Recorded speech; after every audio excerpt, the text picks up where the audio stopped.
Headlines के प्रायोजक हैं युवाओं की पहली पसंद मुफ्ती, हर कपड़े की खरीद पर उपहार, श्री चंद्र मंदिर के सामने, Buxar. NEET biology in Buxar, coaching institute by Prakash sir, bypass road, Baba Nagar की गली।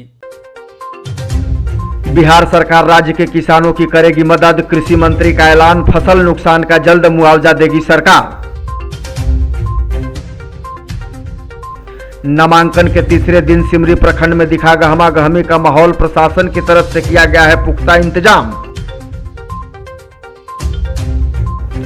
नामांकन के दौरान नियाजीपुर खुर्द के मुखिया ददनी यादव के बाद राजपुर के बीडीसी वीरेंद्र पासवान हुए गिरफ्तार, कई दिनों से पुलिस कर रही थी तलाश। गांजे की खेप के साथ रेल पुलिस ने किया तस्कर को गिरफ्तार, पूछताछ के बाद नेटवर्क से जुड़े अन्य लोगों की गिरफ्तारी के लिए छापेमारी तेज। और राजपुर के किसानों को आत्मा ने आधुनिक खेती का सिखाया हुनर, रवि महोत्सव में अवशेष प्रबंधन और जैविक खेती पर दिया गया जोर। खबरें विस्तार से के प्रायोजक हैं आरके ज्वेलर्स, आकर्षक आभूषणों के विश्वसनीय विक्रेता, यमुना चौक। कामधेनु नेट, नए जमाने की मजबूत सरिया। जिंदल पैंथर सीमेंट एवं सरिया के मुख्य विक्रेता, गंगा सागर बिल्डिंग मटेरियल, गोलंबर बक्सर एवं सिमरी।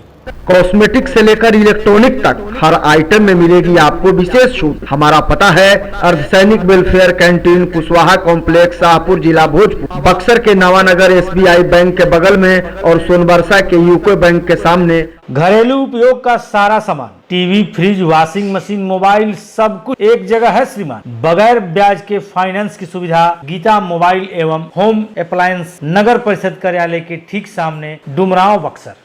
बिहार में इस साल आई बाढ़ और भारी बारिश से हुए फसल नुकसान की क्षतिपूर्ति के लिए राज्य सरकार ने किसानों को जल्द मुआवजा देने का ऐलान किया है। दरअसल कृषि विभाग ने नुकसान का आकलन करने के बाद आपदा प्रबंधन विभाग को एक रिपोर्ट सौंपी है, जिसमें किसानों को 998.11 करोड़ रुपए के नुकसान की बात कही गई है। कृषि विभाग की ओर से जारी प्रेस रिलीज में कहा गया है कि आपदा प्रबंधन विभाग से मुआवजे की राशि प्राप्त होने के तुरंत बाद प्रभावित किसानों को नियमानुसार मुआवजे की राशि प्रदान की जाएगी। कृषि मंत्री अमरेंद्र प्रताप सिंह ने बताया कि राज्य सरकार उन सभी किसानों को मुआवजा राशि देगी जिनकी फसल को नुकसान हुआ। इस साल बिहार में भारी बारिश के कारण जो फसल की क्षति हुई है उसको लेकर सरकार जो है वो काफ़ी गंभीर है और किसानों को मदद पहुंचाना चाहती है। और हमारे साथ खुद अमरेंद्र प्रताप सिंह कृषि मंत्री हैं बिहार सरकार के, उनसे हम बातचीत करेंगे और समझने की कोशिश करेंगे कि आखिर सरकार का क्या प्लान है। सर, जो क्षति हुई है फसल की उसको लेकर के सरकार काफ़ी चिंतित है, कृषि विभाग भी काफ़ी चिंतित है और आप लोग ने सरकार की तरफ से किसानों को मुआवजा देने की भी बात कही है और सारा प्लान भी बन गया है। क्या है वो प्लान? इस बार प्रकृति कुपित है कुछ ज़्यादा और 4-5 बार अतिवृष्टि कहिए, बाढ़ कहिए, तो लगातार, और उसके कारण फसल का नुकसान हुआ, किसानों को काफ़ी नुकसान हुआ। लेकिन सरकार किसानों के साथ खड़ी है और यास तूफान से लेकर के अब तक जितनी भी आपदाएं आई उन सबका सरकार ने आकलन करवाया है और उसकी क्षतिपूर्ति का प्रबंध भी कर लिया। यास तूफान में तो जो हुआ लगभग 100 करोड़ का आकलन था, तो 100 करोड़ का भुगतान हो चुका है। बाद के और कई तूफान, बाढ़, अतिवृष्टि, तो इसके कारण जो नुकसान हुए हैं सबका भुगतान मैं समझता हूँ कि नवंबर महीने में हो जाएगा। इस बार सर कितना नुकसान हुआ है, कुछ डाटाबेस सरकार के पास आया है और उसके हिसाब से क्या कुछ आप लोग की तरफ से? देखिए, इस बार जो हाल के दिनों में जो वर्षा हुई है उसके कारण जो नुकसान हुआ उसको आप छोड़ दीजिए, तो इसके पहले का जो नुकसान है यास तूफान को छोड़ करके, तो लगभग 1100 करोड़ का और वो नुकसान का आंकलन हुआ है और उसकी भुगतान की भी तैयारी पूरी हो गई है। और अभी जो नुकसान हुआ है इसका आंकलन हो रहा है, लगभग अंतिम उसमें है, और अब हम समझते हैं कि इसका भी भुगतान तो साथ साथ ही हो जाएगा।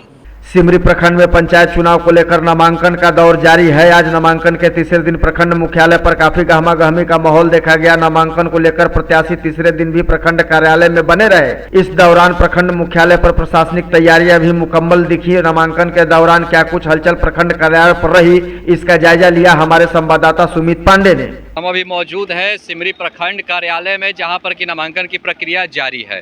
आपको बताते चले कि बिहार में पंचायत चुनाव का आगाज हो चुका है तथा जो चुनाव है वो लगातार संपन्न कराए जा रहे हैं। अभी अगर बक्सर जिले की बात कर ले तो राजपुर, डुमरांव, नावानगर, केसर तथा अन्य जो पंचायत है वहां पर चुनाव संपन्न कराए जा चुके हैं। लेकिन अभी भी जो अन्य जो पंचायतें हैं, अन्य जो प्रखंड है, उनमें अभी चुनाव होना बाकी है। सिमरी प्रखंड की अगर बात कर ले तो सिमरी प्रखंड में चुनाव जो है वो सबसे अंतिम चरण में रखा गया है, क्योंकि बाढ़ग्रस्त एरिया है, जिसकी वजह से राज्य निर्वाचन आयोग ने यह निश्चित किया कि जो सिमरी का जो चुनाव होगा वो सबसे अंत में कराया जाएगा, सबसे आखिरी चरण में कराया जाएगा।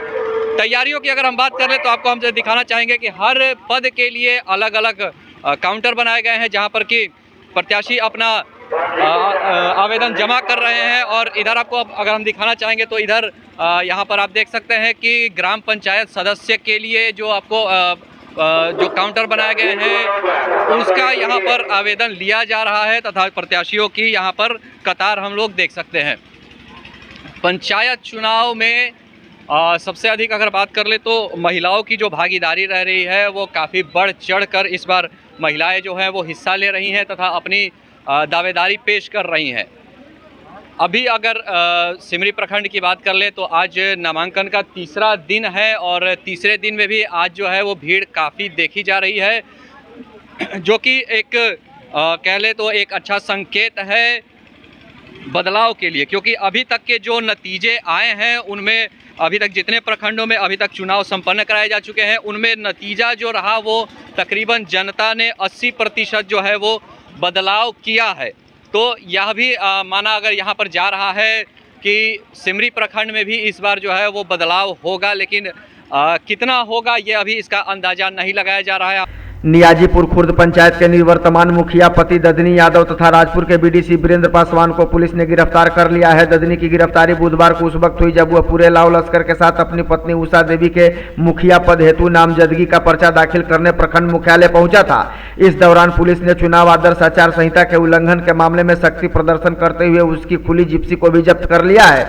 वहीं राजपुर के बीडीसी वीरेंद्र पासवान को भी सिमरी थाने की पुलिस ने नामांकन के दौरान आज गिरफ्तार कर जेल भेज दिया है। वीरेंद्र पासवान पूर्व से ही वारंटी था तथा कई महीनों से फरार चल रहा था, जिसे आज नामांकन के दौरान गिरफ्तार किया गया है।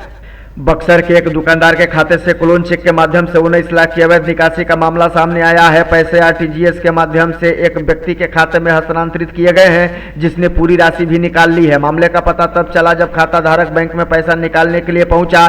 उससे बताया गया कि तकरीबन 12 दिन पूर्व यह निकासी हो गई है। इतना ही नहीं, उसकी जानकारी के बगैर बैंक खाते में उसका दर्ज मोबाइल नंबर भी बदल दिया गया है, जिससे उसको इस बात की भनक तक नहीं लगी। बैंक के संज्ञान में मामला आने के साथ ही बैंक प्रबंधन मामले की जांच में जुट गया है और ट्रांजैक्शन का लेन देन निकाला जा रहा है। मामले में पीड़ित खाताधारक के द्वारा बैंक कर्मियों के विरुद्ध भी प्राथमिकी दर्ज कराई गई है।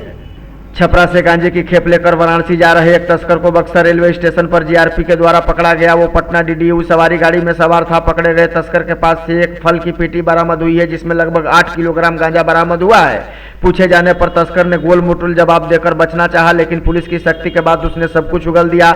माना जा रहा है कि गांजे की एक खेप तस्कर वाराणसी पहुंचाने वाला था, जो कि वहां पहुंचने वाले विदेशी सैलानियों को उपलब्ध कराई जानी थी, लेकिन पुलिस की तत्परता ने उसके मंसूबों पर पानी फेर दिया। गिरफ्तार तस्कर छपरा जिले के अमनौर थाना के धरहरा गांव निवासी रामाधार प्रसाद बताया जाता है। मामले में जानकारी देते हुए जीआरपी थानाध्यक्ष रामाशीष प्रसाद ने बताया कि पकड़े गए युवक की निशानदेही पर अन्य जगहों पर भी छापेमारी की जाएगी और गांजा तस्करी के नेटवर्क को ध्वस्त कर दिया जाएगा। उन्होंने कहा कि किसी भी सूरत में शराब या किसी भी मादक पदार्थ की तस्करी बर्दाश्त नहीं की जाएगी।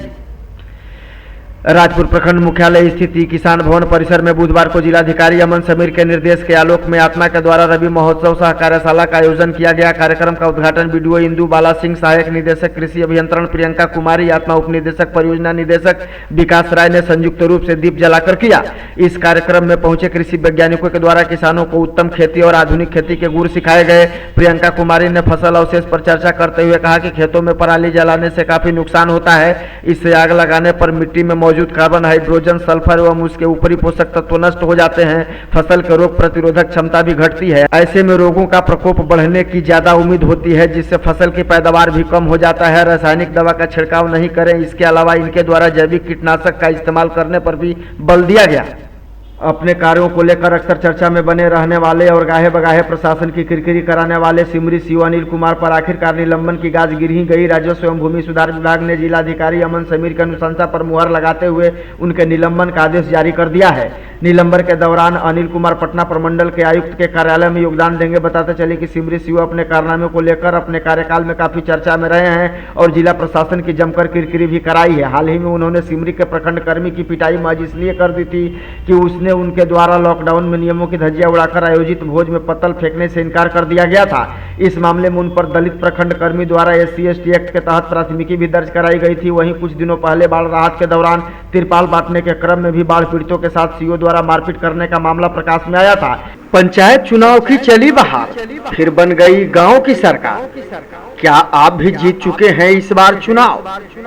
तो क्या है आपके विकास का एजेंडा? जनता पूछ रही यही सवाल। गांव की सरकार पर बातें हजार। बक्सर खबर का खास कार्यक्रम देखिए खुला दरबार।